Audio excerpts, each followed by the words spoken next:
Então, para a gente começar hoje, quando eu fiquei sabendo que esse cara ia vir, eu falei assim, nó, que doido. Vai ser massa demais. Eu admiro muito o trabalho deles. Eu acho que o WeWork está fazendo, principalmente no Brasil, galera, acho que eles não têm noção do que eles estão fazendo. Talvez eles tenham, mas eu acho que o impacto que eles estão causando no ecossistema é gigante, de verdade. A movimentação que esse negócio vai gerar para o futuro, a gente ainda não sabe nem mensurar o impacto. Porque às vezes a gente cria uma iniciativa aqui, mas não sabe o que isso vai gerar lá na frente. Eu acho que é o que eles estão criando, esse movimento aqui no Brasil. E receber esse cara aqui para a gente poder compartilhar esse conhecimento com vocês vai ser um prazer enorme. Então, Denis, cara, muito obrigado por ter aceitado o convite. A palestra é sua, manda bala. Valeu, obrigado. Valeu demais, cara. Bom dia, gente, tudo bem? Primeiro, eu adoro esse sotaque aqui, eu sou mineiro também. Eu moro em São Paulo há 5 anos já, mas quando eu venho para cá, eu me sinto em casa. E eu sou Denis Garcia, né? Então aqui em Uberlândia eu me sinto muito bem tratado, não sei porquê. Assim, não sou da família daqui não, mas eu pouso aqui e já começo a ser bem tratado, eu vou usar mais esse sobrenome, sabe? Eu sou do lado pobre da família, mas enfim. Então estou muito feliz com o convite. Quem já conhece o WeWork aqui? Levanta a mão, por gentileza. Bom, legal. É bom que me chamaram para falar do case da WeWork. Eu vou contar um pouquinho mais na frente o que é o WeWork. Ela é uma empresa americana, fundada em Nova York há 9 anos atrás, que trata de espaços de trabalho compartilhados, espaços para que empresas possam conviver e buscar um novo jeito de trabalhar, que é o tema do que eu vou falar hoje. Ela tem 9 anos de vida só e ela já é a segunda maior startup privada dos Estados Unidos, atrás apenas da Uber. Então, é uma empresa que cresceu absurdamente nos últimos anos, chegou no Brasil há 2 anos e já está crescendo bastante. Eu trabalhei, antes de vir para o WeWork, eu trabalhei com educação por 10 anos. Trabalhei na Fundação No Cabral e na HSM, e eu já convidei palestrantes para falar cases de empresas. E eu já vi muitos palestrantes fazendo propagandas das suas empresas. Então, tudo que eu quero evitar aqui é isso hoje. Eu quero contextualizar por que eu estou aqui, e por isso eu vou dar um passo atrás, e antes de chegar no case da WeWork, eu vou falar, na minha visão, por que eu acho que ela ocupou esse lugar tão legal e por que eu acho que ela está transformando o jeito que a gente trabalha. E eu estou super aberto a perguntas, viu, gente? Podem me interromper a hora que vocês quiserem. Vamos fazer disso aqui um bate-papo, tá bom? São algumas imagens de alguns escritórios nossos. Eu queria começar provocando aqui vocês. Tá? Eu quero respostas, não me deixem falando sozinho aqui, não. De que anos vocês acham que são essas fotos? Essa aqui, chuta. 1910, 1900, 1914, 1930, beleza. Essa aqui. 99, 79, 78, 80, beleza. Essa aqui. 93, 95. Mas, gente, fato é que aqui, ó, tanto aqui, quanto aqui, dá para a gente saber mais ou menos de quanto que foi, né? De quanto que é. E quando eu mostro isso aqui? De que ano que é isso? 2019. Quem mais? 2018. Alguém tem mais algum chute? 2000? 1920. Este organograma é de 1920. Se a gente consegue, mostrando a foto de um carro, saber que ele é antigo, mostrando a foto de um computador, saber que ele é antigo, que ele já passou da época, mostrando a foto de celulares, saber que eles são antigos, por que a forma como a gente organiza as nossas empresas, o nosso jeito de pensar, o nosso jeito de fazer, o nosso jeito de trabalhar, e não é só empresa, organogramas servem para ONGs, servem para escolas, servem para projetos sociais, a gente organiza tudo que a gente quer fazer de mais importante na vida por meio de caixinhas intercaladas numa ordem hierárquica. Desde sempre, é ou não é? Então, tanto é que isso poderia ser de 2019, como poderia ser de 1920, como é o caso. Por que, gente, que o nosso jeito de trabalhar e de se organizar para o trabalho não evoluiu como o mundo está evoluindo? Essa é uma pergunta que a gente tem que se fazer todo dia. Por quê? Por que a gente não está conseguindo acompanhar o desenvolvimento das coisas no trabalho, do jeito que a tecnologia e que o modelo de viver está evoluindo. Essa provocação vem desse livro, que chama Brave New Work. O Aaron Dignan, que escreveu esse livro, ele reinventou a empresa dele. Recomendo demais que vocês leiam esse livro, porque ele começou a questionar algumas coisas do jeito como a gente trabalha. Ele cita no livro dele, inclusive, alguns exemplos. Ele fala assim, quem já viu essas frases? Ele fala assim, devemos organizar comitês para tomar decisões. Nenhuma decisão vai ser tomada por uma pessoa sozinha, tem que ser validada por pelo menos 3 pessoas. Decisões polêmicas, além de validadas por 3 pessoas, vão ter que ser reavaliadas depois de um tempo para ver se estão no caminho certo. Vocês reconhecem esse tipo de trabalho? Não é muito alinhado com o jeito que a gente trabalha hoje? E essas máximas foram tiradas de um livro que ele citou, que chamava Simples Boicote. Foi algo criado pelos americanos depois da Segunda Guerra, quando eles ocuparam a Alemanha, para minar as empresas alemãs, para falar assim, ó, beleza, a gente acabou com a guerra, agora a gente não quer que a Alemanha volte a ser uma grande economia. Então, toma aqui um manual de como boicotar o jeito das empresas trabalharem. E o jeito das empresas de boicotar as empresas em 1945 virou o jeito que a gente acabou trabalhando e lidando com as nossas empresas hoje. Então, o mundo do trabalho está ficando muito para trás, né? E a tecnologia está avançando e as empresas não conseguindo acompanhar esse avanço. Os modelos de negócio, e principalmente o desenho organizacional, precisa evoluir para acompanhar essas mudanças da tecnologia. A gente precisa aprender a construir empresas de um jeito diferente, a pensar diferente, a se organizar de uma maneira diferente para acompanhar as mudanças da tecnologia e da cultura. Essa frase é clássica, mas eu quis colocar aqui porque ela é muito forte, né, que a mudança é a única constante. A gente não pode ficar parado, a gente não pode se organizar por organogramas que poderiam ser de 1920 ou poderiam ser de ontem. Pergunta para vocês, o que essas empresas aí têm em comum? Airbnb, Uber, Waze, Instagram, Spotify, WhatsApp. Eu posso incluir o WeWork. O que mais?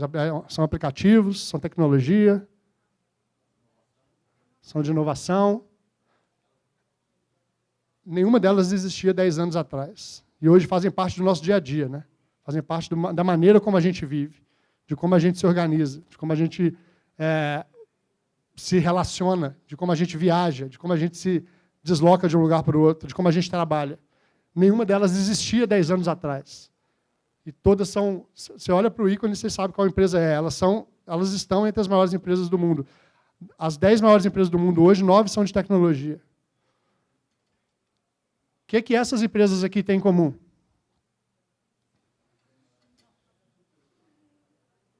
Kodak, Blockbuster, Netscape, Toys R Us, BlackBerry, Nokia. Vocês já sabem, essa aqui eu não preciso falar, né? E é muito fácil falar de empresas que deixaram de existir. Parece um negócio muito distante da nossa realidade, só se aplica a empresas grandiosas, mas não é verdade. Olha esse dado aqui que impressionante. Em 1960, a vida média das empresas, das 500 maiores empresas do mundo, era de 60 anos. Ou seja, uma empresa era fundada, ela se tornava grande, ela ocupava um lugar entre as 500 maiores do mundo, e ela durava, em média, 60 anos. Em menos de 60 anos depois, agora em 2020, as empresas, a média de vida já não chega a 20 anos. Ou seja, as empresas estão morrendo mais rápido. E vão continuar morrendo se elas não se adaptarem a esse novo mundo e esse novo jeito de trabalhar. Se a gente tem um dado mais impressionante, se a gente elimina desta lista aqui, empresas centenárias como a GE, como a Dupont, aqui no Brasil como a Sul América, a própria Algar vai fazer 90 anos, não é isso? Então, assim, empresas que estão há quase 100 anos ou mais de 100 anos, se a gente elimina essas empresas centenárias da lista, a média é de 8 anos. Cai para 8 anos. Então, as empresas estão surgindo, nascendo, crescendo e morrendo muito rápido. E não é porque elas são ruins ou o produto delas é ruim, necessariamente. É porque elas não estão conseguindo se adaptar ao século XXI, ao novo jeito de trabalhar. A geração que está ocupando postos de trabalho e postos de liderança, principalmente. E não é só tecnologia, gente. É um novo mindset, é um novo modelo de pensamento. É um novo jeito de entender a vida, de entender como as coisas são e como o mundo do trabalho funciona. Os millennials estão ocupando cargos de liderança. Os millennials estão chegando E em 2020 eles vão ser 52% da força de trabalho. Tem alguns millennials aqui, né? Em breve estarão ocupando cargos de liderança nas nossas empresas. Millennials têm aspirações diferentes, têm um outro jeito de lidar com a vida. E eu, quando conto esse caso, quando falo desse tema, quando faço essa palestra, eu já ouvi muito amigo meu, inclusive, falando assim, é mimimi demais. É uma geração muito cheia de frescura, é uma geração que não quer pegar no pesado, é uma geração que não quer saber da dureza, que acha que tudo é festa. Não é assim, gente. Quem tiver essa mentalidade vai entrar naquela lista ali das empresas que vão desaparecer. Não é a gente achar que a geração que está vindo é pior do que a nossa. É entender que ela é diferente. E, às vezes, o que a gente chama de preguiça, essa geração chama de propósito. Às vezes, ela não quer trabalhar 12 horas por dia, como a gente, ou meus pais trabalharam. Ela não quer fazer carreira de 30 anos. Ela quer aprender, ela quer conectar o propósito dela ao propósito da empresa.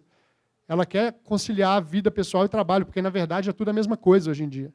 A tecnologia nos permite ter um trabalho e uma vida pessoal extremamente conectadas.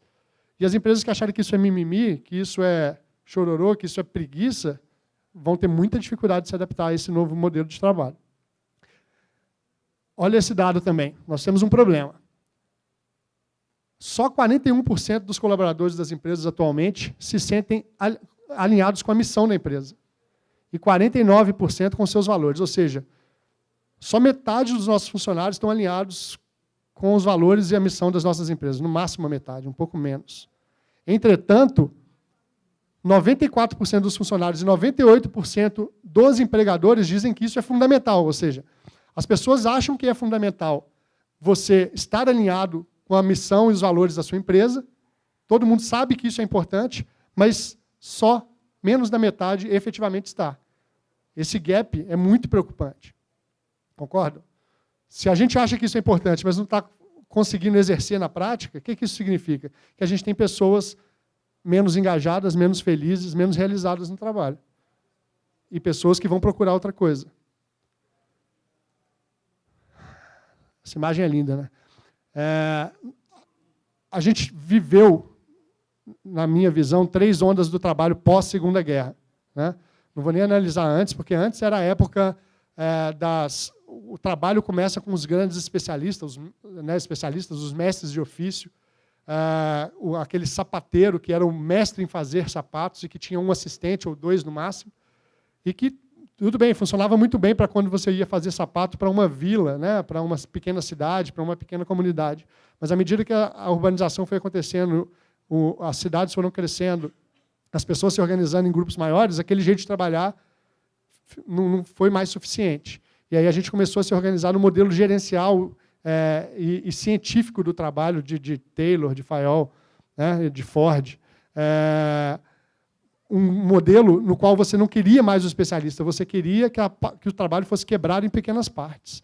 Então, você não teria mais o especialista que fazia sapato. Você teria o cara que faz a sola, o outro que costura, o outro que passa o laço. E isso permitiu a despersonalização do trabalho, que era muito interessante para os empregadores. Mas eu não vou nem voltar nessa época, eu vou falar de pós-Segunda Guerra. O mundo estava um caos, o mundo estava desestabilizado e tudo que as pessoas queriam era segurança. Então, a primeira onda, logo depois da Segunda Guerra, foi a era das longas carreiras. Né? Todo mundo aqui tem um pai, um avô, ou até faz parte desse grupo, que tudo que queria era fazer carreira e ficar muito tempo numa organização. É aquele tio que começou a carreira e se aposentou no Banco do Brasil, ou que ficou 30 anos na IBM. Né?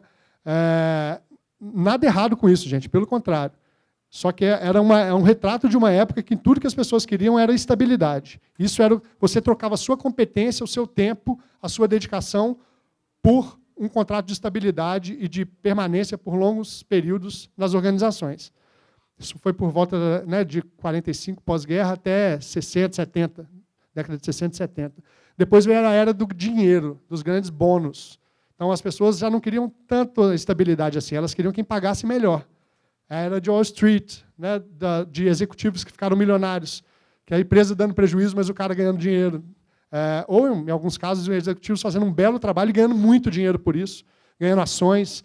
Não que essa época tenha passado totalmente. A gente ainda vive um pouco dela. Aliás, nenhuma das duas passou totalmente. só não são a predominante mais. Então, aqui foi muito década de 80, 90, começo de 2000, onde tudo que as pessoas valorizavam era ganhar muito dinheiro. Quanto mais dinheiro a empresa te pagasse, mais interessava. Então, eu não queria mais ficar 30 anos numa empresa, eu queria ir para onde me pagasse melhor.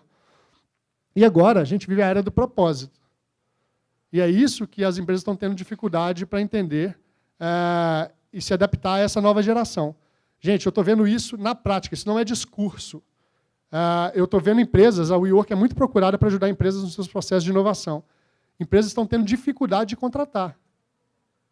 Tem jovem que, se a empresa não permite que use bermuda no trabalho, ele vai procurar uma que permita, mesmo que ele receba um pouco menos lá. Se ele entrar num escritório que é velho, que é desatualizado, que não dá inspiração, que ele vai ter que passar 8 horas por dia num lugar triste, ele vai procurar outra empresa. Então, isso aqui é muito sério. Esse cara aqui é o Kaepernick, ele é um quarterback de futebol americano, não sei quem lembra dessa história. Ele era do 49ers, San Francisco 49ers, e durante um jogo da NFL, ele é um ativista da causa negra, e ele se ajoelhou durante a execução do hino americano, em protesto à violência policial contra negros nos Estados Unidos. E vocês sabem, o futebol americano, em geral, ele é um esporte muito preconceituoso. Tem muitos negros jogando, mas se você pega a direção dos times, ela é feita por brancos. E esse ato dele foi muito mal visto pelo esporte, pela direção do esporte, pela alta cúpula. E ele foi praticamente banido. Ele não foi oficialmente, ninguém nunca chegou e mandou ele embora. Mas quando ele saiu do 49ers, ele nunca mais conseguiu emprego em time nenhum. E aí, a Nike pega esse cara e faz uma campanha, que é isso aqui, ó, Believe in something, even if it means sacrificing everything. Então, acredite em algo, mesmo que isso signifique sacrificar todo o resto. Ele sacrificou a carreira dele para seguir o propósito dele. E cá para nós, tudo bem, é fácil falar de sacrificar a carreira quando você é milionário, né? Mas ele ganhou mais dinheiro ainda depois, com palestras, com essa campanha da Nike, que é linda. Depois eu recomendo que vocês vejam o vídeo. É emocionante mesmo. E ele virou esse ativista. Ele falou assim, eu não faria diferente, está em mim. Eu não tenho esporte no mundo, não tenho dinheiro que me paguem, que me proibiriam ou me impediriam de fazer o que eu realmente acredito. Eu sou negro, eu nunca deixarei de lutar pela causa. E essa geração que está vindo é assim, gente. Não tem espaço mais assim, não tem espaço mais para machismo, para homofobia, para discriminação. Essa galera que está vindo para o mercado, se ela sentir qualquer indício, qualquer traço disso, ela vai procurar outra coisa, em geral. Né? É claro que a gente sabe que tem gente que não consegue porque precisa daquele trabalho. Mas a gente não quer que as pessoas estejam trabalhando com a gente porque precisam, porque dependem da gente. A gente quer que elas estejam porque elas se sentem engajadas e realizadas. Então, a era do propósito está aí, ela veio para ficar. Ela vai durar um tempo. E, apesar das outras ainda existirem, ela é a que está predominando hoje. Então, nesse contexto, não existe espaço para heróis solitários. A gente está buscando empresas que permitam que a gente alinhe o nosso propósito com o propósito da empresa por meio de co-aprendizado. A gente aprende com a empresa aprende com a gente aprende com os nossos pares, a gente cresce, a gente se sente útil, a gente se sente em processo de desenvolvimento e não como uma peça de uma máquina, só fazendo tarefas. Colisões, a gente chama de colisões, espaços aqui, como a Renata estava me mostrando, espaços de trabalho que permitam que as pessoas se esbarrem, que as pessoas conversem, que as pessoas troquem ideias, que elas tenham contato umas com as outras, e não fiquem cada um na sua caixinha, trabalhando 8 horas por dia, chegando, trabalhando e indo para casa. A gente acredita em comunidade, em pessoas, por exemplo, aqui, gente, em algo que seja maior do que a gente mesmo, como o projeto que você estava me contando, em algo que nos mostre que a gente vive num mundo que não é só nosso lugar de trabalho, mas que esse lugar de trabalho tem um impacto ao redor, e que esse lugar ao redor tem impacto na cidade, que essa cidade tem impacto no Estado. Então, a gente se sentir parte de algo maior que a gente, nesse senso de comunidade, é algo que realmente faz diferença na nossa realização profissional. Diga. O mais importante hoje é crescer como pessoa, alinhado com crescer profissionalmente. Amanda. Amanda, é isso aí, milênio, tá vendo, gente? Crescer como pessoa alinhado com o crescimento profissional. É o que a gente quer, realmente, porque Se você for só crescendo para fazer mais tarefas e para... É enfadonho, é chato. E os millennials entenderam que o trabalho pode ser divertido, né? E a colaboração. Então, esses 4 Cs contribuem para que o propósito individual esteja alinhado com o propósito organizacional. Um novo jeito de trabalhar significa desafiar o status quo. Então, gente, não é porque está aí há anos que é o que é certo. A gente tem que ter coragem para desafiar. Vou dar um exemplo para vocês, também está naquele livro Brave New Work. Temos aqui 2 cruzamentos. Um controlado por semáforo e um controlado por uma rotatória. Quero ver aqui levantar a mão, por favor. Qual vocês acham que é o jeito mais barato? Qual que custa menos para a cidade? Quem acha que é o semáforo, levanta a mão. Quem acha que é a rotatória? Qual vocês acham que evita mais acidentes? Quem acha que é o semáforo, levanta a mão. Quem acha que é a rotatória? Qual vocês acham que dá menos manutenção, precisa de menos gente operando? Quem acha que é o semáforo, levanta a mão. Quem acha que é a rotatória? Qual que vocês acham que a gente usa disparadamente mais que o outro? Quem acha que é o semáforo, levanta a mão. Pois é, por que intuitivamente a gente sabe que esse aqui é melhor, mais barato, evita mais acidente, controla melhor o fluxo e, na prática, a gente está usando esse aqui? Gente, eu não vou lembrar exatamente os dados de cabeça, mas é mais ou menos isso. Semáforo, rotatórias custam $10.000, esses dados são dos Estados Unidos, mas eu acho que se aplicam a gente também. Custam $10.000 a menos por ano de manutenção, a comparação de uma rotatória com um semáforo. As rotatórias evitam 30% a mais de acidentes e 90% a mais de acidentes fatais. Porque aquilo ali pode falhar, gente. Né? Pode falhar. O semáforo pode não estar funcionando, pode ter tido uma pane de energia, pode ter sido uma pane técnica, ou o motorista pode estar embriagado e não está afim de parar no sinal vermelho, porque é uma convenção social. Né? Esse aqui não tem convenção. Se o cara não quiser parar, ele vai subir na rotatória, vai estragar o carro dele todo. Então, isso aqui também melhora o trânsito em cerca de 20%, a fluidez do trânsito. Por que se isso aqui é tão melhor, mais barato, evita mais acidentes, evita muito mais mortes? Por que a gente ainda está usando o modelo antigo? Porque é mais fácil, porque já está mais difundido, talvez. Porque a cidade teve que se estruturar, teve que montar uma central de controle para controlar semáforo. Então, já que montou a central, temos que usar. Né? Vocês reconhecem isso nas organizações? A gente cria centrais, a gente cria tecnologias, a gente cria dificuldades para depois falar, já está aí, tem que usar. Tem um caso muito bobo, mas que eu gosto de contar, que eu ouvi no MBA, e que é contado em vários cursos do Brasil, aí, sobre uma empresa, uma indústria, que estava com um problema na linha de produção. Eu não sei se esse caso é verídico ou não, mas ele é sensacional para ilustrar isso aqui. Era uma empresa de pasta de dente, produzia pasta de dente, e algumas caixinhas estavam saindo no final, já ouviu? Estavam saindo no final da linha de produção vazias. Então, assim, a máquina não estava colocando a pasta de dente dentro da caixa, e aí algumas caixinhas estavam saindo vazias, aquilo era embalado, mandado para o supermercado, e só quando chegava no ponto de venda é que percebia que tinha algumas caixas que estavam sem a pasta de dente dentro. E aí, chamaram a consultoria, vem gringo, vem não sei o quê, faz aquele estudo, 2 meses estudando, entendendo qual que é o problema, e aí resolvem que a solução para o problema é comprar uma balança de altíssima precisão, caríssima, para colocar debaixo da linha de produção, porque aí, quando passasse uma caixinha que devia ter 50 gramas e passou com 10, a linha de produção vai alguém lá e tira a caixinha vazia. Problema resolvido. Né? Instalaram, compraram a balança, caríssima, foram embora. Passa um tempo, o gestor resolve voltar lá na indústria para ver se estava funcionando a balança, né, se estava tudo bem. E aí ele descobre que a balança está desligada e o negócio está rodando e funcionando, e o problema foi resolvido. Né?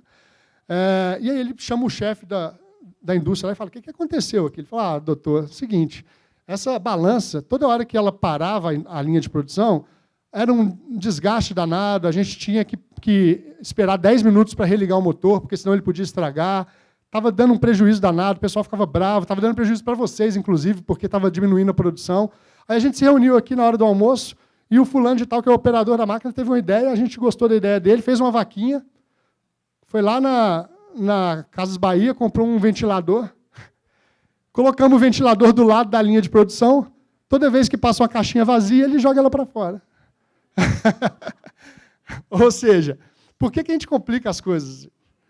Por que a gente não ouve a linha de frente? Né? Por que ao invés de chamar o líder da produção, foram chamar a consultoria, que não está lá dentro, entendendo como é que as coisas funcionam? Não sou contra a consultoria, não é isso, não entendam mal. Só não precisa para tudo. E também, às vezes a gente, eu acho que tem medo, ou, sei lá, preguiça de desafiar as coisas como elas são. Às vezes é mais simples do que parece. Então, que a gente possa fazer mais isso. Outro exemplo disso, também está lá no livro. Olha a pose desse cara, isso é uma foto real. Que esporte é esse aqui? Salto em altura. Este era o modo como as pessoas pulavam, até não lembro o ano exatamente, mas pulava de frente. Criou-se uma convenção de que o salto em altura era pular de frente, e aí inventou-se várias técnicas. Essa é uma técnica que o cara retorcia o corpo todo para passar pela barra. E como diz o autor do livro, não sei se eu posso, vou falar de qualquer jeito, era muito perigoso, né? O negócio ali, as nossas partes íntimas passavam muito perto da barra ali. Então, por que era o jeito mais perigoso? E foi assim que foi durante muitos anos. Até que veio um camarada chamado Dick Fosbury, e inventou esse jeito aqui. Esse é ele, o Dick. Ele inventou que pular de costas era mais fácil. E vocês conhecem esse esporte, é assim até hoje. Né? Ele bateu recorde atrás de recorde, ninguém conseguiu imitá-lo por um tempo, até que começaram a tentar e virou o jeito que a gente faz esse esporte hoje. Mas quando ele começou com essa técnica, tentaram impedi-lo, falaram que ele estava roubando. Diga. Teve uma Olimpíada que só ele pulou assim na Olimpíada. Pois é. Ele foi campeão. Isso, ele inventou essa técnica, ele foi campeão, e eles começaram a criticar o cara, falar que ele estava burlando, que ele estava fraudando. E aí, depois que desistiram de falar que era fraude, porque era o jeito dele, ele inventou um jeito que era uma técnica que funcionava, não tinha fraude. Aí começaram a falar, eu queria ver se vocês reconhecem essa frase. Mas isso funciona para ele, não funciona para a gente. A gente não fala isso o tempo todo. Não, isso aqui é uma técnica, para um cara inovador, diferente igual ele, funciona. Para a nossa empresa, não. Esse modelo organizacional para Uber é legal, mas para aqui, não. Para a empresa de Nova York é fácil, e eu que estou aqui em Uberlândia? Então, não é assim que a gente tenta, que a gente costuma lidar com as coisas, gente. Mas pode ser mais fácil do que isso. Né? O que funciona para outras empresas, não necessariamente funciona para a gente. Mas o que funciona para outra que está dando certo, às vezes funciona para a gente sim. Toda empresa é especial, toda empresa tem sua característica. Mas não significa que ela não possa evoluir. E foi esse exatamente o caso. Eu gosto muito dessa ilustração aqui, porque ela mostra um jeito diferente de fazer, que foi combatido, criticado, e depois foi adotado. Né? O Gandhi falava isso. O Gandhi, deixa eu ver se eu lembro da frase dele primeiro. Ele fala que qualquer movimento transformador, de revolução, primeiro as pessoas ignoram, depois elas zombam, depois elas combatem, depois elas perdem. Então, pensa em qualquer transformação. Vou dar o exemplo da Uber, que foi muito recente, acho que todo mundo vai lembrar. Começou a surgir a Uber. Primeiro, as empresas de táxi ignoraram. Isso aí nunca vai dar certo. Isso não vai funcionar. Cara, quem vai ficar pedindo um carro de uma pessoa que você nem conhece no celular? Esquece, isso não vai funcionar. Aí começou a dar certo. Aí começaram a rir. Gente, isso é ridículo. Vai lá, pede Uber lá, pede. Vai vir um carro todo ferrado. Vai, pede Uber. Eu estou aqui no meu táxi, é muito mais legal. Depois combateram. Foram na prefeitura, não é? Pediram para regulamentar. Não, isso é um absurdo. Fizeram greve, não sei se vocês lembram. Até que tiveram que se acomodar. E eu acho que os táxis até que souberam se reinventar de uma certa forma. Melhorou o serviço para todo mundo. Os táxis melhoraram, os Ubers estão melhorando. Então, é uma típica revolução que foi combatida, ridicularizada e prevaleceu. A mesma vale para o iPhone. Quando o iPhone foi lançado, tem uma entrevista pública na internet do CEO da Nokia, na época, fazendo gracinha com o iPhone. Eu lembro a frase que ele usa assim, isso é ridículo. Quem vai usar um telefone que não tem tecla? Ele fala desse jeito. Como que o executivo vai mandar era da BlackBerry. Como que o executivo vai mandar um e-mail num telefone que não tem tecla? Isso nunca vai pegar. Acho que 9 anos depois, era disparadamente o telefone mais vendido do mundo, e a Nokia e a BlackBerry ficaram para trás. Né? Tem um camarada chamado Jacob Morgan, isso não é o Work que está falando, mas eu acredito muito nisso, fala que o futuro do trabalho passa por esses 3 pilares. Não é só tecnologia, é também cultura e são também os espaços de trabalho, né? A tecnologia vai avançando, como eu disse lá no começo, o nosso mindset tem que evoluir, mas o futuro do trabalho passa por esses 3 pilares. A nossa cultura tem que evoluir junto com a tecnologia e os nossos espaços de trabalhar têm que acompanhar esse desenvolvimento. Gente, a gente passa de 8 a 10 a 12 horas por dia dentro do local de trabalho. Se a gente não tem uma cultura legal que nos motiva, que nos faz crescer profissionalmente e pessoalmente, que nos faz conectar o nosso propósito com o propósito da empresa, se a gente não tem uma tecnologia que facilite a nossa vida, que permita que o nosso trabalho seja feito de maneira mais leve, mais gostosa, mais dinâmica, e se a gente não tem espaços que sejam agradáveis, legais, que proporcionem encontros, que proporcionem colaboração, o trabalho fica chato, né? E aí vai ser muito difícil atrair e reter talentos. Antes de eu entrar no caso do WeWork, deixa eu mostrar para vocês que tem gente fazendo isso, né? Então, em cultura, Apple, IBM e Google não se importam mais com currículo ou se você fez faculdade ou não. Desculpa, não é currículo. Eles não querem saber se você fez faculdade ou não. Eles querem saber das suas experiências, né? Eu não estou falando aqui, professora, para ninguém sair da faculdade, tá? Não é isso, não é isso. Por favor, façam a leitura. É uma questão, você pode até fazer uma faculdade, gente. Eu fiz direito, não tem nada a ver com o que eu atuo hoje, mas a base que o direito me deu está ali. Está servindo para toda a minha carreira. O que as empresas querem saber hoje, quais foram as suas experiências recentes. O que você está fazendo? Como que você está contribuindo para a sua comunidade? Quais são os cursos que você fez recentemente, online que seja? Porque, por exemplo, eu fiz direito, eu terminei em 2005. Se eu fosse trabalhar como advogado hoje, não serviria para mais nada. Ele me dá muitas bases para o que eu faço hoje, mas se eu fosse atuar como advogado, não serviria, tem muito tempo já. Agora, para a WeWork, quando ela me contratou, ela quis olhar os cursos online que eu fiz nos últimos 3 anos, como que eu me engajo, como que eu me identifico com os valores, como que o meu jeito de ser como pessoa conecta com o jeito de ser da WeWork. Então, assim, não deixem de prestar atenção nisso. Assim, quais são as suas experiências recentes? Como que você está crescendo como pessoa, como profissional? Não é só porque você fez um curso na universidade. As pessoas limitam o aprendizado somente a uma instituição. E hoje em dia não é mais assim. Hoje em dia tem livro, hoje em dia tem internet, a pessoa aprende qualquer coisa no YouTube. O conhecimento está disponível, né? Então, assim, a gente tem que ser protagonista do nosso próprio desenvolvimento. Não pode esperar alguém falando para a gente o que a gente tem que fazer. E as empresas estão valorizando isso. Cultura. Em relação à tecnologia, essa empresa é uma das maiores fundos, hedge funds do mundo, e eles estão usando a tecnologia para que colaboradores possam se dar feedback em tempo real.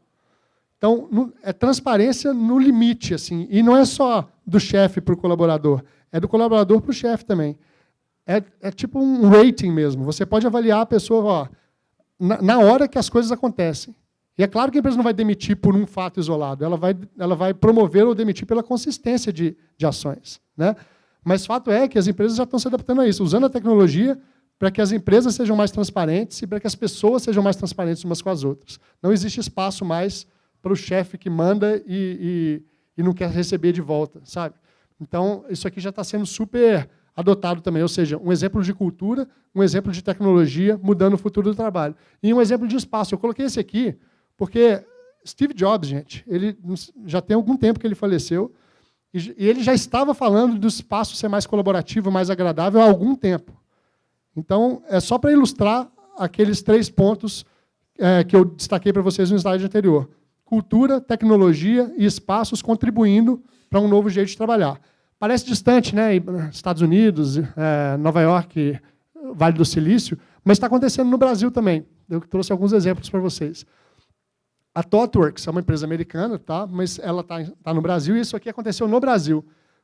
Contratou uma grávida de 9 meses, recentemente. E eu tenho muitos amigos lá na ThoughtWorks, é uma empresa incrível. Se você pergunta para eles, por que vocês contrataram essa menina, ela ia entrar e sair de licença logo em seguida, eles vão responder assim, por que a gente não contrataria? Ela foi a melhor candidata. Então, assim, gente, essa empresa está entendendo como é que vai funcionar o mundo, como é que as pessoas vão trabalhar. Essa menina passou por várias etapas digitais E ela não escondeu que estava grávida, mas ela não apareceu. Quando você está fazendo uma entrevista por Skype, por Zoom, não dá para ver a barriga. E aí ela foi chamada para a última etapa. E ao ligarem para ela, ó, você foi classificada para a última etapa. Gente, vocês estão lembrando que eu estou grávida, né? Aí ela, tudo bem. Ela chegou para a entrevista, ela falou, gente, olha aqui, ó, vai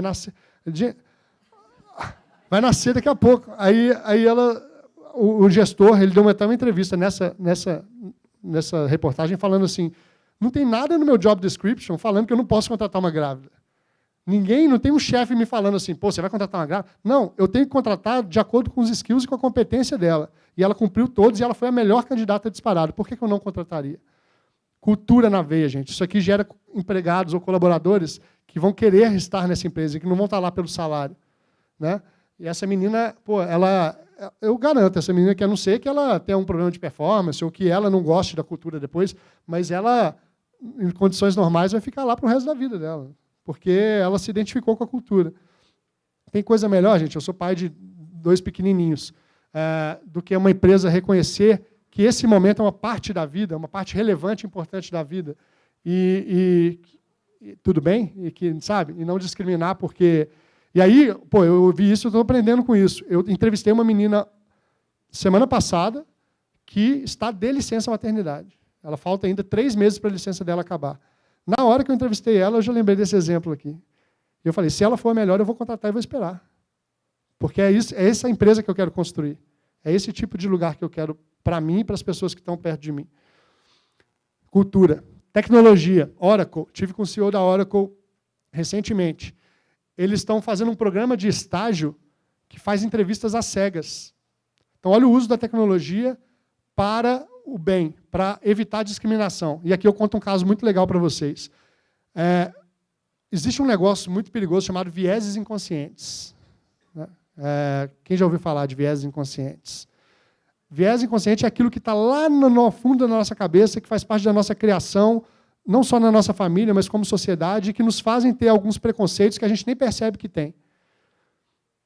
Então, por exemplo, esse caso da grávida.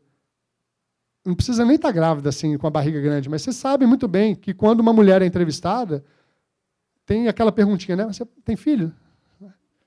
Pensa em ter? Né? Isso aí já é, mesmo que seja uma pergunta legítima, eu só quero saber mesmo, porque eu tenho 2 meninos pequenos e eu quero saber se ela quer ter filho ou não. Essa pergunta, lá no fundo, ela tem um viés assim, se tiver um candidato homem nas mesmas condições dessa menina que pretende ter filhos, inconscientemente eu vou contratar o homem, porque eu não vou querer treinar, preparar a menina e tal, para logo depois ela sair de licença. Ou a mesma coisa acontece com negros, com deficientes, pessoas com deficiência, etc. Tem um experimento da orquestra de Boston, década de 60. As orquestras sinfônicas eram predominantemente dominadas por homens. 95% dos músicos em orquestras até a década de 60 e 70 eram homens, porque existia uma crença de que homens eram melhores músicos que mulheres. Era uma crença. E aí a Orquestra Sinfônica de Boston resolve fazer um experimento de fazer audições às cegas. E, num primeiro momento, então, os candidatos tocavam com a cortina do palco fechada. E, num primeiro momento, numa primeira rodada, nada mudou. Mesmo com a cortina fechada, continuou se contratando mais homens, muito mais homens, do que a proporção continuou a mesma, 95%. E eles já estavam quase desistindo do experimento, quando um dos membros do comitê, e o comitê era formado por homens e mulheres, não era só homem, falou assim, peraí, tem uma ideia. Além da cortina fechada, eu quero agora que os candidatos entrem descalço no palco. Gente, só o fato do barulho do salto alto das mulheres entrando no palco e se preparando para tocar já ativava o viés inconsciente nas pessoas e já fazia perceber que era uma mulher que ia tocar. E se era uma mulher, era pior. E por isso que elas foram desclassificadas. Quando começou a entrar descalço e você não sabia quem ia começar a tocar, a seleção foi de 95 para 50-50. Então, tem empresa entendendo isso. A Oracle começou a fazer seleção às cegas. Então, o candidato é entrevistado por Skype, com uma mancha na cara e uma distorção de voz, igual aquele negócio do Fantástico. Né? Não tem como o entrevistador saber se é um homem, se é uma mulher, se é um negro, se é um branco, se é um transexual. Então, a seleção é feita efetivamente com base em competência e não em cor da pele ou em gênero. Está acontecendo, é aqui no Brasil. É uma empresa americana, mas é aqui no Brasil. O CEO da Oracle atual super comprou essa briga, e precisa da liderança comprar as brigas, né, gente? E o Mercado Livre, quem já foi em São Paulo, eles criaram uma sede maravilhosa lá em São Paulo, porque eles entenderam que eles precisam proporcionar um ambiente mais agradável de trabalho para os colaboradores. Empresa argentina, mas presente no Brasil, então, ou seja, casos que estão pertinho da gente aqui e que são baseados em líderes que tiveram a coragem de fazer diferente, de usar a rotatória ao invés do semáforo, de pular de costas ao invés de frente. Agora eu vou entrar no case WeWork. Como é que eu estou de tempo, Renato? 15 minutos? Então vou acelerar aqui. Mas essa parte era muito mais legal do que o caso, porque o caso é esse. É uma empresa que, na minha visão, eu estou na WeWork há 6 meses. E eu quis vir para a WeWork porque ela entendeu esse mundo. É uma empresa que realmente se conectou com o século XXI. Falando rapidinho de dados, ela é a segunda startup mais valiosa dos Estados Unidos, como eu já falei. A gente tem 450 mil pessoas já trabalhando nos espaços de trabalho da WeWork. 10 mil funcionários da WeWork, mas 450 mil membros da WeWork. A Algar é uma delas, lá em São Paulo. 420 espaços em 100 cidades e 27 países. Vou dar um exemplo para você. Não, deixa eu entrar lá. A gente já é o maior inquilino em Nova York e Londres. Então, é a empresa que mais aluga imóvel em Nova York e Londres. Uma empresa que não existia 9 anos atrás. E vai se tornar em breve de São Paulo. No Brasil, a gente já está com mais de 15 mil membros, em 13 espaços em São Paulo, 4 no Rio, 2 em Belo Horizonte. Quem sabe a gente venha para Uberlândia. Como que a gente se relaciona com aqueles 3 pilares que eu falei para vocês, da cultura, tecnologia e espaços? Então, a cultura é um negócio muito forte para a gente. A gente entende que felicidade, mais do que felicidade, a gente já está até mudando isso aqui, mais do que felicidade, mais do que engajamento, é realização. É você entender que o ambiente de trabalho pode proporcionar a satisfação, a realização dos seus objetivos como pessoa. Isso é crucial para a gente, e isso é vivido na prática na WeWork. Não é discurso, não é para inglês ver. Vou dar alguns exemplos para vocês. A gente criou, inclusive, a gente tem um líder, que é um dos fundadores da empresa, que é o Chief Culture Officer. Ele é o cara que cuida da cultura. Ele está ali para manter a cultura que existe desde o início e fazer com que ela permaneça, apesar do crescimento acelerado da empresa. Então, a gente tem um sistema operacional só para cuidar da cultura, que é o Culture OS. A gente tem, vocês já ouviram falar de Thanks God is Friday, né? O final de semana está chegando. Na WeWork é Thanks God is Monday. A gente celebra a segunda-feira. A gente está no trabalho, a gente trabalha nessa empresa porque a gente quer, não é porque eu estou obrigado ou porque eu preciso. A gente quer pessoas que estejam lá porque querem. E não é que isso aqui é um adesivo para colar em computador e pronto, vamos celebrar segunda-feira. A gente tem autonomia para fazer isso. Então, por exemplo, toda primeira segunda-feira do mês, o meu time, junto com outros times de venda da empresa, saem para comemorar. A gente vai jogar boliche, a gente vai fazer curso de culinária junto, tudo pago no cartão corporativo da empresa. Não preciso ficar pedindo aprovação. Sabe por quê? A empresa me dá autonomia para decidir o que é bom, para manter esse propósito vivo. Vai ter gente que vai abusar, vai errar, vai pegar esse cartão, como teve recentemente um cara no México, que numa segunda-feira foi numa loja e gastou $10 mil de roupa para ele. Porque esse foi o jeito dele comemorar a segunda-feira. Esse cara foi demitido, não tem nenhuma segunda chance. Então, as pessoas valorizam demais a autonomia que é dada para elas. Todos os escritórios da WeWork têm chopp liberado. Aí a galera, nossa, um monte de jovem, vai ser uma bebedeira. Não é, porque as pessoas falam, essa empresa deixa uma torneira de chopp ligada o dia inteiro aqui para mim, eu vou usar com moderação, eu não vou abusar disso. Então, é uma cultura muito forte, essa cultura é disseminada e ela é controlada pelos próprios colaboradores. Não tem ninguém lá. Aliás, o meu chefe está nos Estados Unidos, a maioria dos chefes da equipe do Brasil está fora. Não tem ninguém no dia a dia vigiando a gente. Mas, de vez em quando, você vai lá e faz uma amostragem, e se tem alguém saindo da linha, essa pessoa não vai ter uma segunda chance. Mas ninguém sai, gente. É muito raro, porque ninguém quer perder a oportunidade de estar num lugar desse. Essas pessoas estão na nossa linha de frente. A gente fala que o funcionário ideal da WeWork ele é muito bom de operações, mas ele também cuida de hospitalidade e ele também conhece de negócios. E essa pessoa, ela é empoderada para fazer o que ela precisar. Esse caso aqui é muito legal. A Nathalie, essa menina do meio, ela era a gestora de um dos prédios da WeWork em São Paulo, na Paulista, perto do MASP. Os indicadores de performance do prédio dela estavam piores que os dos outros prédios, e ela estava sendo muito cobrada por isso. E o pior indicador para ela era de limpeza. O prédio não estava cumprindo os requisitos de limpeza necessários. E ela foi fazer uma conversa com os terceirizados da empresa de limpeza e percebeu que eles não estavam preenchendo as rondas, sabe? Tinham que preencher toda a rotina de vendas de limpeza e os papéis estavam em branco, ninguém estava preenchendo. E ela foi aprofundando, aprofundando, e entendeu que é porque nenhum deles sabia escrever.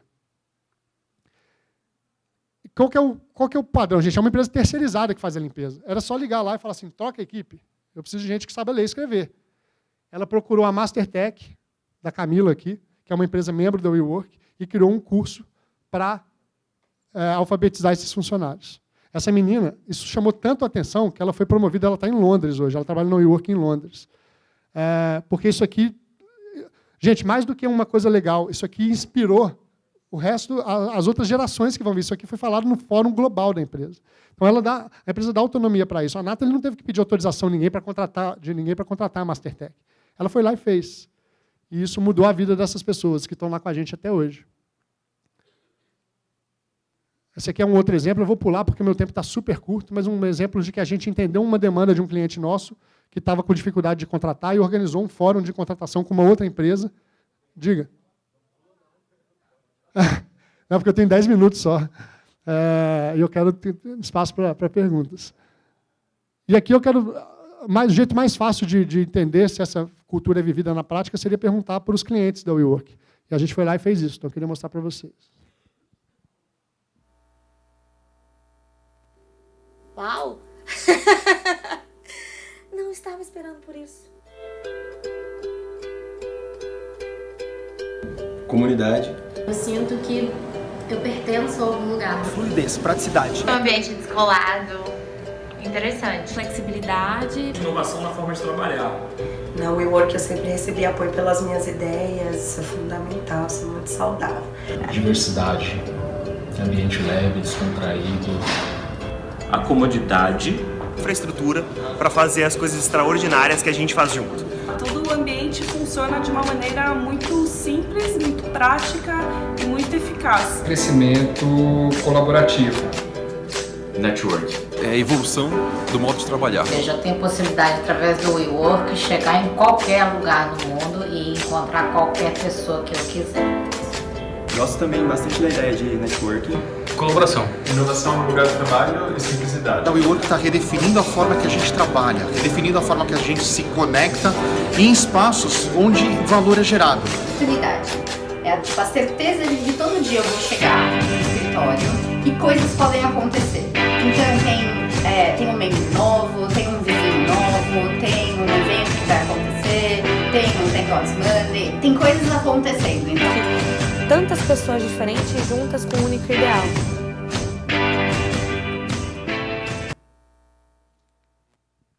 Então, isso para falar de cultura, né, gente? Isso aqui são clientes falando da cultura que a gente vive no dia a dia.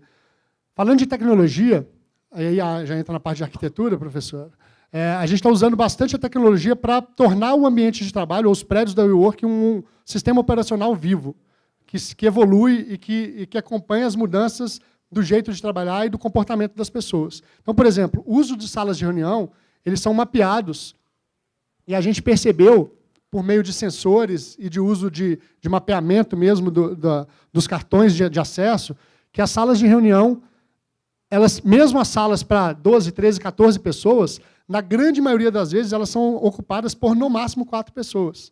Então, isso aqui é dado sendo usado para modelar o jeito que a gente vai construir os nossos próximos espaços. Então, salas de até 4 pessoas são 70%, 80% do uso das salas de reunião. E, por isso, ao entender que esse é o comportamento das pessoas, a gente vai direcionar o design dos nossos próximos prédios para atender mais a isso. Então, salas de 14 pessoas são quase inúteis. A gente precisa de mais salas de 4 pessoas. Também, para entender não só o uso, mas também a satisfação das pessoas. Então, no nosso aplicativo, você reserva a sala por ali, a gente usa muita tecnologia, e depois é igual o Uber. Você usou a sala, você dá uma nota para aquela sala. E essa nota é compartilhada, você dá a nota de estrelinha e você pode escrever um comentário. E essa nota é compartilhada com o designer da sala, com o operador do prédio e com o designer daquela sala. Então, ele pode entender quais são as principais reclamações. Por exemplo, a gente vê aqui, áudio e vídeo foi a grande maioria das reclamações. Então, ele já sabe o que enfrentar nos próximos desenhos. Ar-condicionado também. Então, a gente agora, todas as nossas novas salas, os novos prédios, já tem controle individual de ar-condicionado. A gente sabe que essa é uma guerra constante, né? Ou seja, a gente está usando dados para dar feedback para o cara que criou a sala. Ó, as cadeiras não são confortáveis. Né? E a gente não faz isso só para o uso da sala. A gente faz isso também, a gente chama as pessoas para darem feedback para o nosso negócio o tempo todo. Outro dia a gente chamou uma menina negra, dona de uma startup que está no WeWork, para dar feedback para a gente de se ela já sofreu algum tipo de discriminação no WeWork. E ela falou coisas não foram legais de ouvir, mas que nos orientam para os próximos passos, para o nosso novo jeito de trabalhar. Então, o uso da tecnologia para mapear o tipo de sala e como a sala é utilizada. Né? A gente usa também para prever. Então, já que eu sei agora qual tipo de sala as pessoas preferem, como elas querem, eu sei que tipo de sala que eu vou construir. Então, a gente pode ter essas salas, que são, a gente chama de full meeting room, que tem quadro branco, tem televisão, tem mais ou menos 10 lugares, mas a gente tem também salas sem televisão, para fazer brainstorming, né, para que as pessoas possam simplesmente sentar e conversar num formato mais informal, assim, de bar, e não ficar necessariamente preocupado em projetar alguma coisa. A gente tem formatos mais, parece uma sala de casa, para as pessoas baterem papo, para você fazer um feedback com alguém da sua equipe, para você receber um cliente. Né? Ou uma sala mais formal. A gente também entende que tem hora que isso é importante, para uma reunião de conselho, mas a gente consegue... Ó, essa aqui é uma planta. Então, aqui é a parte azul, são áreas de trabalho. A parte marrom é a área de serviços, e essa parte meio laranja aqui são as salas de reunião. Isso aqui é um modelo feito por um arquiteto com base na experiência passada dele e nos insights, na subjetividade do pensamento dele. A gente começou agora a usar machine learning para fazer isso. Então, eu jogo isso num algoritmo que entende como que as pessoas estão usando os espaços do WeWork ao redor do mundo, e o computador me diz como que deveria ser. Claro, com acompanhamento do arquiteto, mas ele tem uma ferramenta de tecnologia à disposição para tornar o trabalho dele mais fácil e mais efetivo. E o que isso ocasionou? Olha aqui, que incrível. Essa parte cinza aqui, ó, é como as salas efetivamente são utilizadas. E a parte vermelha é como os arquitetos previram que ela seria. Ou seja, olha que bagunça. Aqui é onde a gente está usando, aqui tem previsão para tudo quanto é lado. Quando o computador começou a analisar, olha como que as coisas se aproximaram.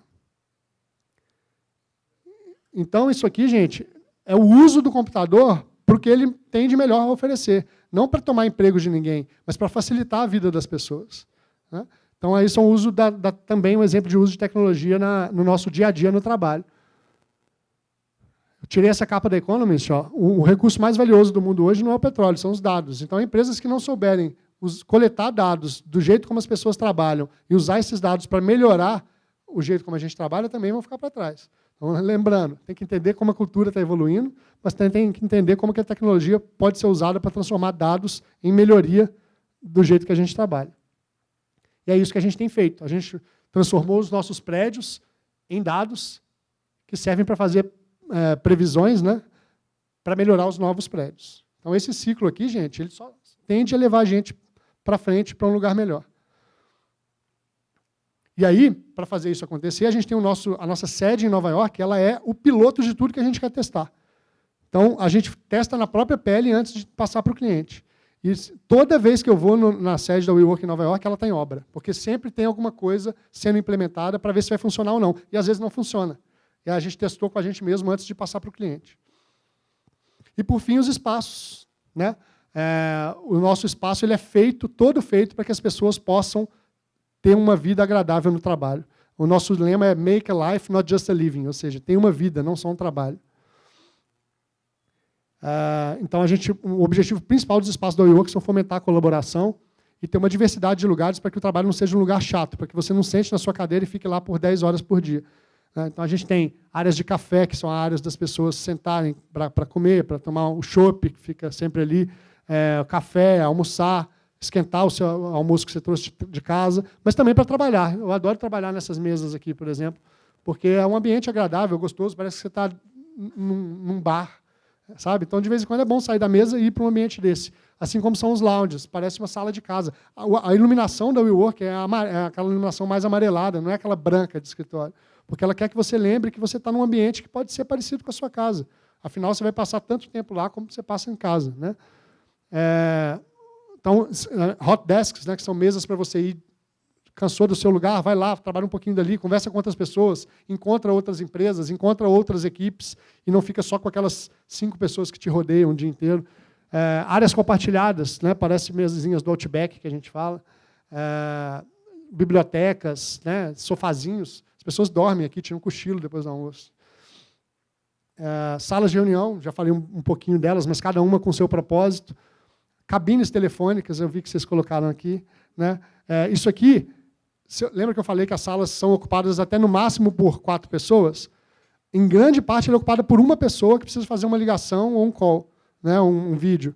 Então, essas cabines elas são espalhadas pelo ambiente todo para que elas liberem salas de reunião, para que as pessoas não precisem ocupar a sala de reunião com uma pessoa só. E a gente coloca um quadrinho aqui. Fique à vontade, mas nem tanto. Lembre-se que tem outras pessoas querendo utilizar. E, por fim, os postos de trabalho, que são, tá vendo? Uma empresa que cuida de espaço de trabalho, normalmente a primeira coisa que a gente preocuparia é isso, né? Mas aqui está... e também tem posto de trabalho, porque tem tanto lugar que você pode escolher trabalhar, que esse aqui é mais um deles. Bom, estou chegando ao fim, tudo isso é apenas o começo da nossa história. O WeWork começou como essa questão de espaços compartilhados, mas agora a gente está com um plano aí meio ambicioso de dominar o mundo, né? A gente quer levar essa cultura de compartilhamento, de colaboração, para outras áreas do nosso dia a dia. Então, a gente está indo para o mercado residencial também. O WeLive vai ser esse conceito de comunidade em apartamentos, em prédios residenciais. Hoje, quem mora em prédio sabe que vizinho só serve para brigar, né? Assim, não tem nada que fomente a colaboração com os vizinhos, ou você conhecer o seu vizinho, saber que ele faz uma coisa, tem um projeto social que se adequa ao seu, ou tem uma atividade que... Não tem nada que proporcione isso. A WeLive ela vai chegar para tornar prédios, condomínios residenciais, ambientes mais colaborativos, como a WeWork fez. O Made by We vão ser lojas de varejo da WeWork, onde empresas da WeWork vão poder expor seus produtos em lojas nas melhores localizações das cidades. Rise é a nossa academia, a gente está indo para a área de saúde e bem-estar. Então, a gente quer reinventar o jeito que as pessoas fazem atividades físicas também. WeGrow é a nossa escola infantil. Já tem uma em Nova York e vai começar a crescer para o mundo agora. A gente quer ensinar crianças já nesse novo modelo de colaboração, né, esse mindset do século XXI. E por aí vai. Então, esse é só o começo da WeWork, da WeCompany, que a gente chama, que é o grupo que engloba todas essas empresas. E tem um longo caminho pela frente aí, mas, assim, posso falar para vocês que eu sou muito orgulhoso de trabalhar numa empresa que entendeu como que o século XXI funciona, que respeita as pessoas, que dá autonomia para que a gente seja a gente mesmo, para que a gente faça o que é certo. E eu acho que é isso que está atraindo o nosso crescimento, e não o resto. Porque, às vezes, é fácil a gente falar, é fácil fazer isso quando você tem dinheiro. Mas não tinha dinheiro. Essa empresa foi fundada por 2 pessoas, um americano e um israelense, que não tinham dinheiro, eles não eram ricos. Eles começaram isso, os 2 foram criados em comunidades, o israelense numa comunidade, eu não sei o nome, gente, essas comunidades judaicas, tem um nome, alguém sabe? Enfim, essas comunidades religiosas, e o americano foi criado numa comunidade hippie na Califórnia. Então, eles nasceram sabendo da importância da vida em comunidade. E eles quiseram levar isso para o mundo. Ou seja, foi o propósito deles que fez essa empresa se tornar desse tamanho, e não o contrário. Não é porque eles tinham muita grana e podem pagar TDIM para todo mundo que o negócio aconteceu. Foi o contrário. A grana veio como decorrência de um trabalho feito com muito propósito. Era isso que eu tinha para compartilhar com vocês. Meus contatos estão aí. Quem quiser falar comigo, eu estou super à disposição, e também para responder perguntas. Obrigado, gente.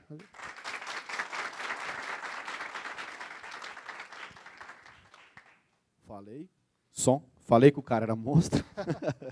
Esses caras estão mudando o mundo, cara. É muito legal o propósito de vocês. Eu acho que faz todo sentido com o que a gente tem tentado fazer aqui, né? A gente está com um projeto com o Company, com o pessoal da infra, e rala tanto para fazer.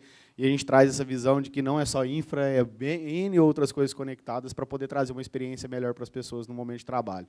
E agora a gente vai abrir para perguntas para poder explorar um pouco mais o Denis. Vamos lá? Quem tem pergunta? Vamos? Não me deixe passar vergonha aqui. Pergunta. Vamos lá, galera. Eu tenho umas 20 perguntas. Vamos lá. Façam uma primeira. Boa.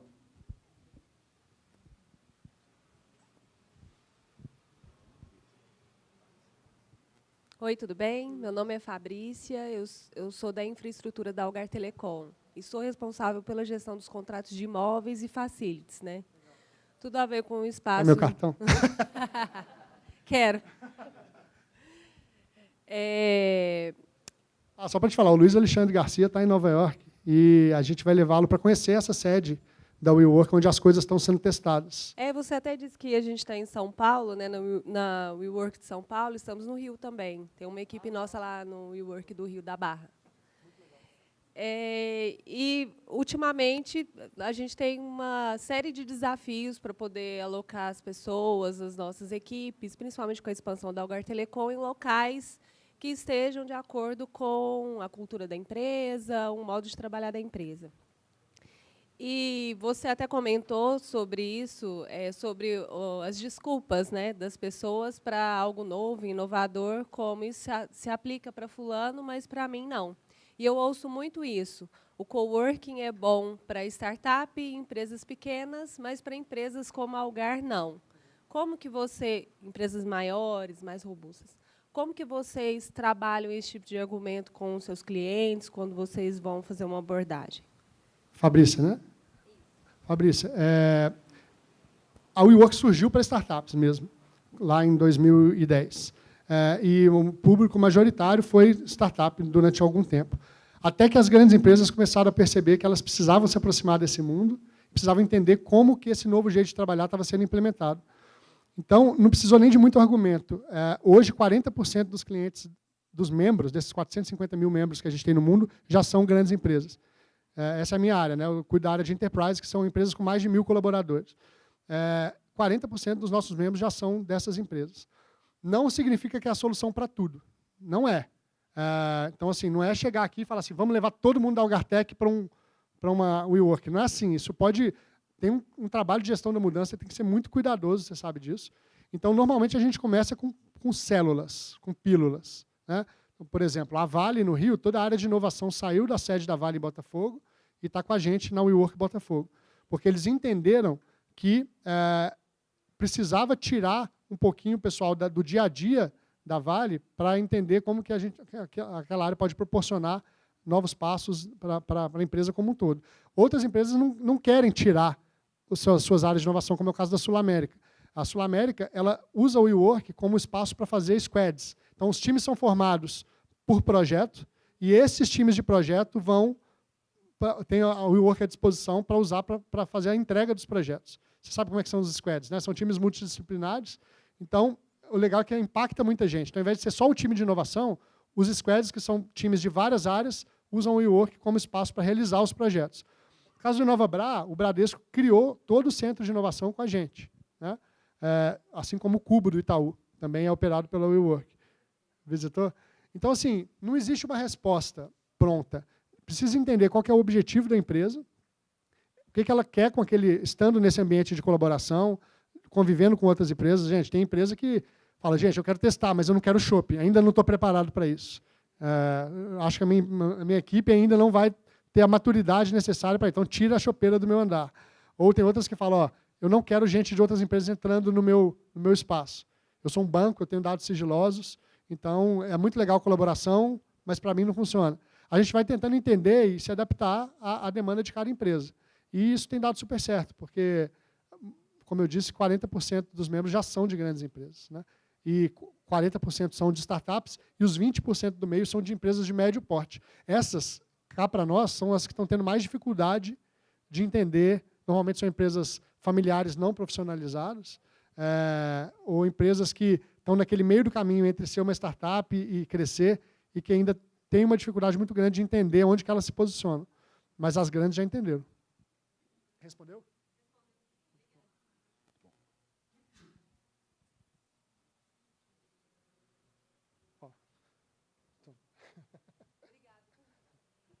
Oi, tudo bem?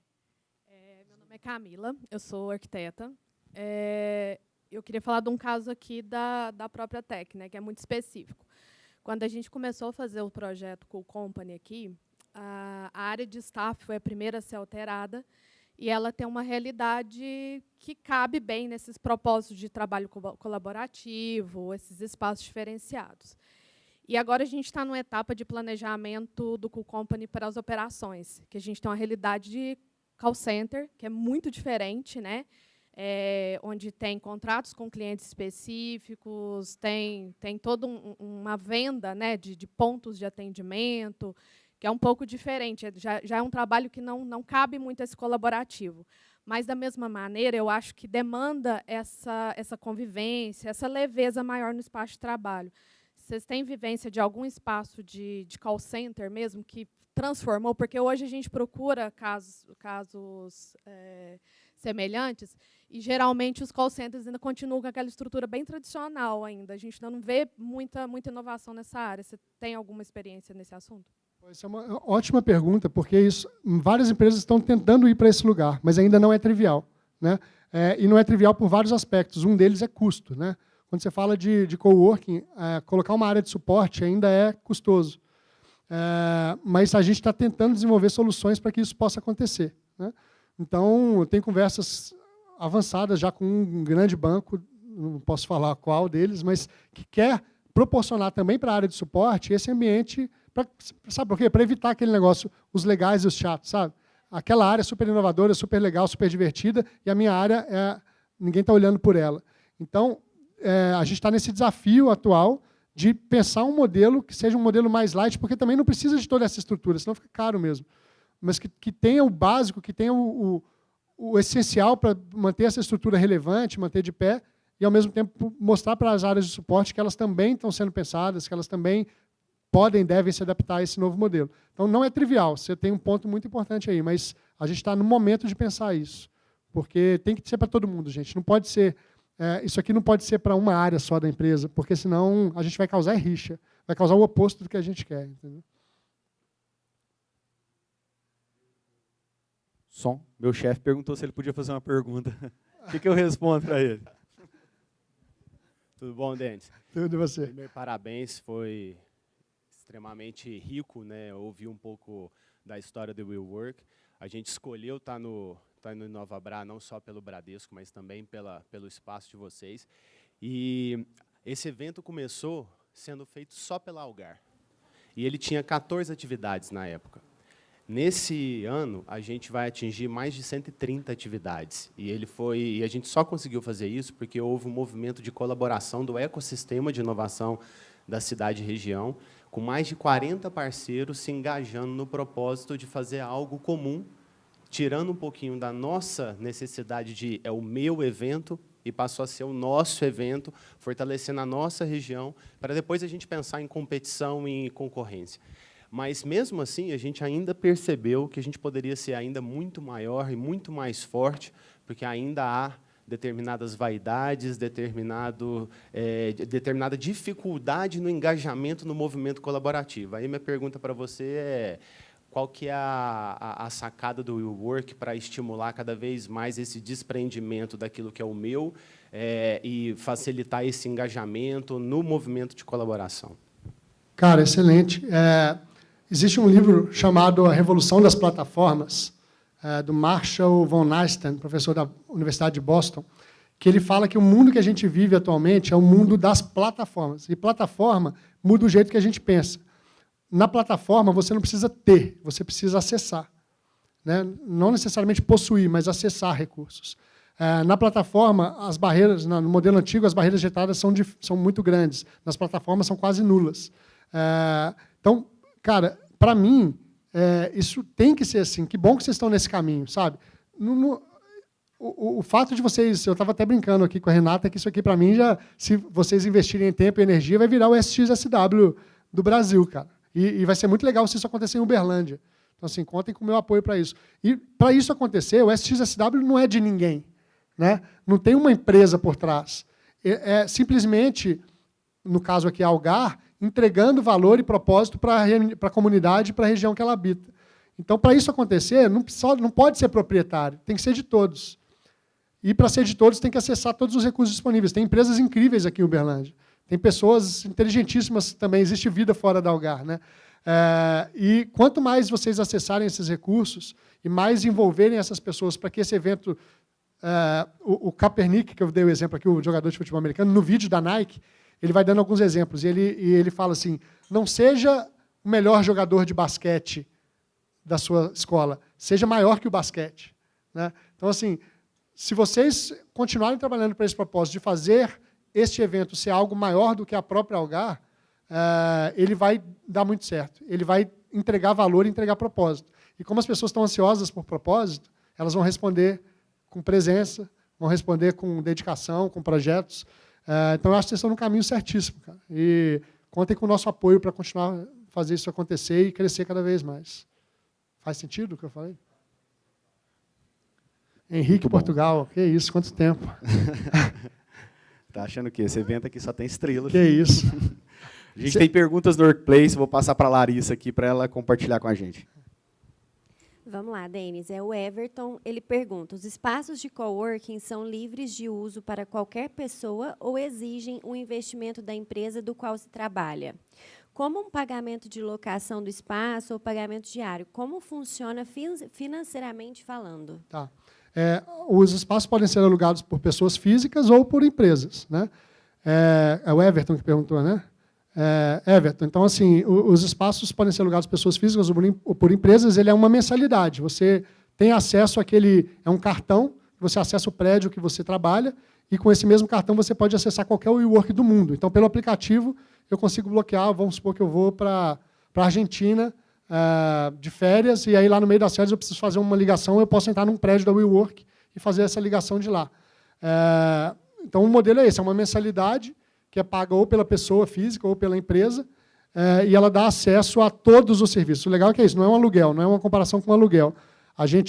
O nosso serviço inclui, a gente brinca aqui do aluguel ao papel higiênico. Então, assim, está tudo incluído, a internet, o café, a limpeza, a recepção, o uso da tecnologia, o uso do aplicativo, o acesso a qualquer WeWork do mundo.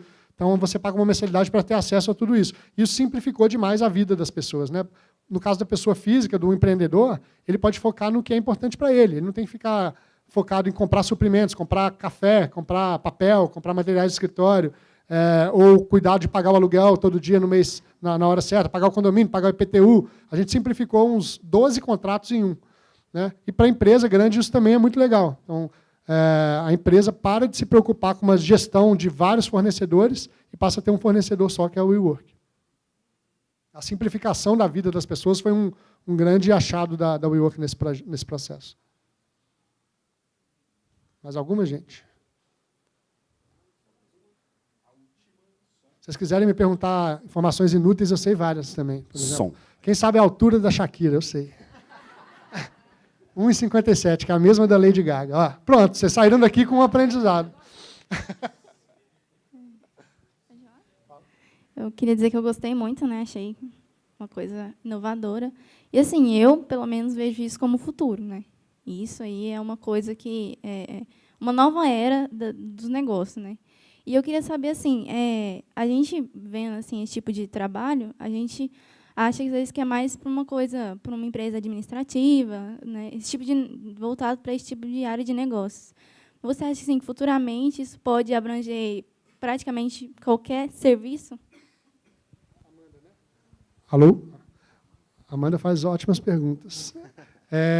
Amanda, eu acredito que essa colaboração, esses espaços compartilhados são o futuro de todas as indústrias. Vou dar um exemplo que não está acontecendo no WeWork e que eu acho que vai mudar o jeito que a gente... Uma das coisas mais importantes para a gente que é a alimentação. Existe uma empresa que está ocupando um espaço de cozinhas compartilhadas para que, por exemplo, um restaurante de Paris possa entregar comida em Uberlândia sem precisar ter um restaurante físico aqui. Porque a parte mais pesada de abrir um restaurante é o aluguel do espaço e a equipe que vai trabalhar ali, né? Então, você imagina, você pega um chefe super competente aqui de Uberlândia, leva o cara lá para Paris, treina ele, manda ele de volta, não precisa ter um espaço físico, vai ter uma cozinha compartilhada em algum lugar, que vai ter esse restaurante de Paris, vai ter um de BH, vai ter um de São Paulo, vai ter... usando a mesma cozinha para te entregar comida no iFood, né? Ou seja, eu acho que a colaboração e o acesso, como eu falei ali, o acesso a recursos e não a posse de recursos, vai ser o futuro da maioria das indústrias. Claro que tem algumas que não vai dar para ser, né? Não serve para todas. O meu pai, ele tem uma empresa, que é um viveiro, né? Ele faz paisagismo e tudo mais. E eu estava pensando como que encaixa isso. E, assim, eu acho que futuramente até dá, né? Aplicativo e tudo mais. Eu estava tentando ligar uma coisa à outra. Eu acho que não vai ser para todos. E assim, vai ser muito legal, continuar tendo aquela padariazinha da esquina que faz aquele pão que ninguém mais tem, sabe? A gente vai ter acesso a muitas coisas legais, mas isso vai valorizar muito as coisas que não são escaláveis. Né? As coisas, o viveiro do seu pai, não precisa, talvez, escalar. Ele é o mastercraft lá que eu estava falando, ele é aquele sapateiro que faz o negócio com excelência e que tem um conhecimento ali na cabeça dele. Né? Se ele quiser crescer e expandir, beleza, eu não sei qual o tipo de viveiro que ele tem. Planta ornamental. Outro dia, eu moro em São Paulo, outro dia eu vi uma empresa lá que entrega plantas no mundo inteiro. Então, assim, não é que ele vai pegar uma planta aqui e mandar pelo Sedex para a Holanda, mas ele tem algum parceiro na Holanda que entrega exatamente a planta que ele pedir para quem eu quiser entregar.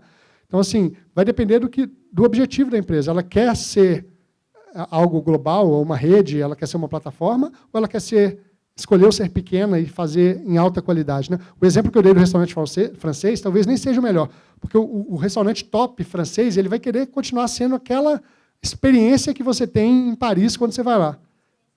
É uma experiência. Né? Agora, um McDonald's, um Outback, que são redes, ao invés de ele abrir aquele puta Outback ali no shopping, ele podia ter uma estrutura que te entrega em casa. Né? Então, depende do objetivo da empresa. Não é para todo mundo, mas... Então é isso, eu acho assim, depende da estratégia da empresa, mas para quem quiser ser uma plataforma, esse modelo para mim veio para ficar em várias áreas, né? Em galpões, em cozinhas, em escritórios, eu estou falando em apartamentos em breve. Né? Som sensacional, Denis. A gente poderia ficar aqui a manhã inteira falando desse assunto. Se tivesse uma chopeira, a gente ficava até a noite, então. Peraí, o Henrique vai tocar aí? E aí, o Henrique já está aqui. Eu também? Então beleza. Gente, Henrique Portugal, o tecladista do Skank, para quem não conhece. E esse cara De novo, falando de experiências mineiras aqui, né? O Skank, para mim, é uma referência de banda que soube se reinventar, não só a banda, mas os profissionais também. O Henrique é um super investidor de startups, se conhece pra caramba desse mundo aqui de inovação, de tecnologia, e é muito legal a gente estar aqui, né? Uma empresa mineira, um mineiro palestrando por uma empresa de Nova York, um outro mineiro que vai participar por uma banda que é também daqui de casa. Pô, eu fico super orgulhoso, não sei se vocês ficam também, né? Mas estou muito feliz de ter participado e volto sempre que vocês me convidarem. E também, quando forem a São Paulo, BH, Rio, os escritórios da WeWork estão à disposição de vocês. Aproveitando o momento, então, vamos divulgar aqui já. Hoje, no Espaço Eureka, ali na Granja, no Granja Marileusa, a gente vai fazer uma Jam Session. Vai ser muito legal. Eu vi esses caras fazendo isso lá no Hacktal, falei, cara, que louco, cara, a gente tem que fazer isso aqui em Uberlândia. E a gente vai fazer. Jennifer, você é demais, cara. Vai ser top, vai ser top. Pô, eu entreguei sem querer, foi? Não, já está sendo divulgado. Vamos fazer, vamos fazer. Então, todo mundo convidado para ir lá. Aí vai ter álcool, vai ter muitas coisas. Beleza? Vai ter chopeira lá, vai ter chopeira. E, Denis, cara, isso aqui é uma forma de gratidão para você lembrar da Algartec, lembrar de Uberlândia, não esquecer do nosso pão de queijo e voltar sempre que você puder. Valeu demais.